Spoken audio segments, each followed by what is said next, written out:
বিসমিল্লাহির রহমানির রহিম। প্রিয় দেশবাসী, আসসালামু আলাইকুম। গণহত্যাকারী হাসিনার পলায়নের মধ্যে দিয়ে 15 বছরের ফ্যাসিবাদী শাসনের অবসানের পথ উন্মুক্ত হয়েছে। তাই দেশে জবাবদিহিমূলক গণতন্ত্র প্রতিষ্ঠার এখনই শ্রেষ্ঠ সময়। লাঞ্ছিত, বঞ্চিত, অধিকারহারা মানুষ একটি স্বাধীন, নিরাপদ এবং মর্যাদাকর জীবনের প্রত্যাশায় উন্মুখ হয়ে রয়েছেন। জনপ্রত্যাশা পূরণের জন্য একটি নিরাপদ এবং মানবিক বাংলাদেশ গড়ার এখনই শ্রেষ্ঠ সময়। ফ্যাসিবাদী শাসনের অবসান ঘটিয়ে দেশের গণতন্ত্র, মানবাধিকার, ভোটের অধিকার প্রতিষ্ঠার জন্য গত 15 বছর ধরে গণতান্ত্রিকামী মানুষ আন্দোলন সংগ্রাম অব্যাহত রেখেছিলেন। আন্দোলন করার সময়, আন্দোলনরত অবস্থায় এই সময় অসংখ্য মানুষ গুম হয়েছেন, অসংখ্য মানুষ হয়েছেন খুন, অপহৃত হয়েছেন বহু মানুষ, অনেকে চিরতরে হয়েছেন পঙ্গু। আন্দোলন সংগ্রামের ধারাবাহিকতায় শেষ পর্যন্ত ছাত্র জনতার ঐতিহাসিক গণ অভ্যুত্থানে গণহত্যাকারী হাসিনা দেশ ছেড়ে পালিয়ে যেতে বাধ্য হয়েছে। প্রিয় দেশবাসী, ঐতিহাসিক গণ অভ্যুত্থানের সাফল্য ও উদ্দেশ্য নস্যাৎ করে দিতে সুপরিকল্পিতভাবে চলছে ষড়যন্ত্র, এবং এই ষড়যন্ত্রের অংশ হিসাবেই একটি ধর্মীয় জনগোষ্ঠীর উপরে পরিকল্পিত হামলার ছক কষে দেশে একটি অস্থিতিশীলতার সৃষ্টির অপচেষ্টা চালানো হয়েছিল। তবে হাসিনা পতন আন্দোলনের পক্ষের শক্তি এবং অন্তর্বর্তী সরকারের সময়োচিত পদক্ষেপের কারণে বিতাড়িত অপশক্তির পরিস্থিতির অবনতি ঘটাতে ব্যর্থ হয়েছে। কিন্তু তারপরেও তাদের ষড়যন্ত্র থেমে নেই। কিন্তু গণ অভ্যুত্থানে চেতনা ও লক্ষ্য সুসংহত করতে হলে বিতাড়িত গণবিরোধী শক্তিকে আইনের মুখোমুখি করার পাশাপাশি জনগণের রাজনৈতিক এবং অর্থনৈতিক ক্ষমতায়ন অত্যন্ত জরুরি। জনগণের রাজনৈতিক ক্ষমতায়নের প্রধান হাতিয়ার হচ্ছে প্রতিটি নাগরিকের ভোট প্রয়োগের অধিকারকে নিশ্চিত করা যে কোনো মূল্যে। প্রিয় দেশবাসী, ক্ষমতার পরিবর্তন মানেই আমার কাছে শুধু রাষ্ট্র ক্ষমতার হাতবোতল নয়। ক্ষমতার পরিবর্তন মানে রাষ্ট্র এবং রাজনীতির গুণগত পরিবর্তন। জনগণের রাজনৈতিক এবং অর্থনৈতিক ক্ষমতায়ন নিশ্চিত করা না গেলে রাষ্ট্র এবং রাজনীতির কাঙ্ক্ষিত গুণগত পরিবর্তন সম্ভব নয়। কাঙ্ক্ষিত রাষ্ট্র সংস্কারে জনগণের আকাঙ্ক্ষা নিশ্চিত করতে হলে অবশ্যই গণতান্ত্রিক বিধি ব্যবস্থাকে টেকসই করতে হলে জনগণের ভোটে জনগণের কাছে জবাবদিহিমূলক সরকার প্রতিষ্ঠা করতেই হবে। বাংলাদেশের পক্ষের শক্তির কাছে, গণতান্ত্রিক শক্তির কাছে আমার বিনীত আহ্বান, আপনারা পরাজিত অপশক্তির পাতা ফাঁদে পা দেবেন না। ছাত্র জনতার গণ অভ্যুত্থানকে চূড়ান্ত সফলতায় নিতে হলে কেউ দখলদারিত্বে লিপ্ত হবেন না, দখলদারিত্বে সহায়তা করবেন না, কেউ দয়া করে দুর্বলের উপর আঘাত হানবেন না, কেউ দয়া করে নিজেদের হাতে আইন তুলে নিবেন না। প্রতিশোধ, প্রতিহিংসা নয়। আসুন কার্যকর রাষ্ট্র সংস্কার নিশ্চিত করতে তারুণ্যের কাঙ্ক্ষিত একটি বৈষম্যহীন গণতান্ত্রিক রাষ্ট্র নির্মাণ করতে আমরা প্রত্যেকেই যিনি যার অবস্থান থেকে আরও দায়িত্বশীলতার পরিচয় দেই। প্রিয় দেশবাসী, ভাই ও বোনেরা, ছাত্র জনতার গণ অভ্যুত্থানে বিশ্ববিদ্যালয়ের ছাত্র শহীদ আবু সাইদ, মাহফুজুর রহমান মুগ্ধ, কলেজ ছাত্র ওয়াসিম আকরাম, মাদ্রাসা ছাত্র আব্দুল্লাহ আল মামুন, স্কুল ছাত্র রিফাত হোসেন, 60 বছর বয়সী একজন মা মায়া ইসলাম, 6 বছর বয়সী শিশু রিয়া গোপ, কিশোরী ছাত্রী নাইমা সুলতানা, কুমিল্লার আইনজীবী আবুল কালাম, চুয়াডাঙ্গার রাজমিস্ত্রি উজ্জ্বল হোসেন, নোয়াখালীর দোকান কর্মচারী আসিফ, বরগুনার ওষুধ কোম্পানির সেলসম্যান আল আমিনের মতন বিভিন্ন শ্রেণী পেশার হাজারো মানুষ শহীদ হয়েছেন। অসংখ্য মানুষ দেশের বিভিন্ন হাসপাতালে চিকিৎসাধীন রয়েছেন। পাবনার গাড়ি চালক আরাফাত হোসেন, মিরপুরে গুলিবিদ্ধ 22 বছর বয়সী মুস্তাকিম, দোকান কর্মচারী আতিকুল, অষ্টম শ্রেণীর শিক্ষার্থী তামিমের মতন অনেকের, বহু মানুষের হাত কিংবা পা কেটে ফেলতে হয়েছে। শত শত মানুষ দৃষ্টিশক্তি হারিয়ে ফেলেছেন, অন্ধ হয়ে গিয়েছেন চিরতরে, পঙ্গু হয়েছেন শত শত মানুষ চিরতরে।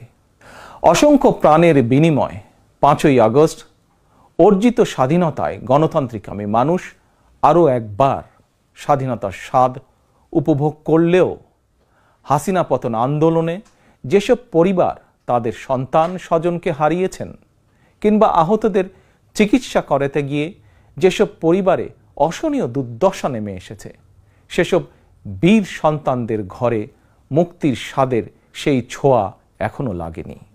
প্রিয় দেশবাসী, গণ অভ্যুত্থানে যারা হতাহত হয়েছেন তাদের তালিকা তৈরি করে প্রয়োজনীয় সহায়তার লক্ষ্যে অন্তর্বর্তীকালীন সরকার ইতিমধ্যেই নানা উদ্যোগ গ্রহণ করেছেন। এটি অবশ্যই একটি ইতিবাচক পদক্ষেপ। তবে গণ অভ্যুত্থানে যারা হতাহত হয়েছেন তাদের পরিবারের সদস্যদেরকে রাষ্ট্রীয় আয়োজনে সম্বর্ধনা দেওয়া হলে, রাষ্ট্রীয়ভাবে সম্মান জানালে কিছু সময়ের জন্য হলেও হতাহতদের পরিবারগুলো হয়তো একটু মানসিক সান্ত্বনা পাবেন। এ ধরনের উদ্যোগ গণ অভ্যুত্থানে চেতনাকে আরও শানিত করবে বলে আমার বিশ্বাস। একই সঙ্গে প্রতি বছর 5ই আগস্টকে রাষ্ট্রীয় উদ্যোগে জাতীয় জীবনে একটি বিশেষ দিবস হিসাবে পালন করার বিষয়টিও বিবেচনা করা দরকার বলে সমাজের বিভিন্ন শ্রেণী পেশার মানুষ বিশ্বাস করেন। আমি এ প্রসঙ্গে আরও একটি বিষয় সরকারের দৃষ্টি আকর্ষণ করতে চাই। 2018 সালেও সারা দেশে কোটা সংস্কার আন্দোলন হয়েছিল। সেই সময়েও আন্দোলনকারীরা রাষ্ট্রীয় প্রতারণার শিকার হয়েছিলেন। গণহত্যাকারী হাসিনা আন্দোলনকারীদেরকে সেই সময়েও নির্মমভাবে দমন করতে চেয়েছিল, দমন করেছিল। এমনকি খুনি হাসিনা সেই সময়ে আহতদেরকে চিকিৎসার সুযোগ পর্যন্ত দেয়নি। সুতরাং দেরিতে হলেও 2018 সালের হতাহত কোটা সংস্কার আন্দোলনকারীদের বর্তমানে রাষ্ট্র কিভাবে সহায়তা করতে পারে সেটিও বিবেচনায় নেওয়া দরকার বলে আমি মনে করি। আমি বিশ্বাস করি তারুণ্যের শক্তি, তারুণ্যের আকাঙ্ক্ষাকে উপেক্ষা করে কখনোই একটি রাষ্ট্র ও সরকার অভীষ্ট লক্ষ্যে পৌঁছতে পারে না।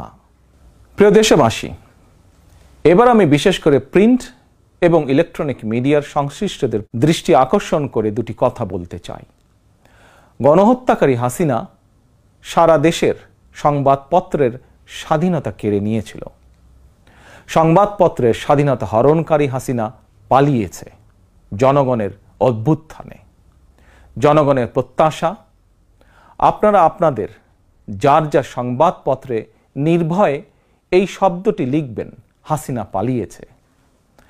হাসিনা পালিয়েছে শব্দটির পরিবর্তে কোনো গণমাধ্যম যদি ভিন্ন শব্দ প্রয়োগের অপকৌশল নেন, সেটি জনগণের কাছে আপনাদের বিবেকের স্বাধীনতাকেই প্রশ্নবিদ্ধ করবে।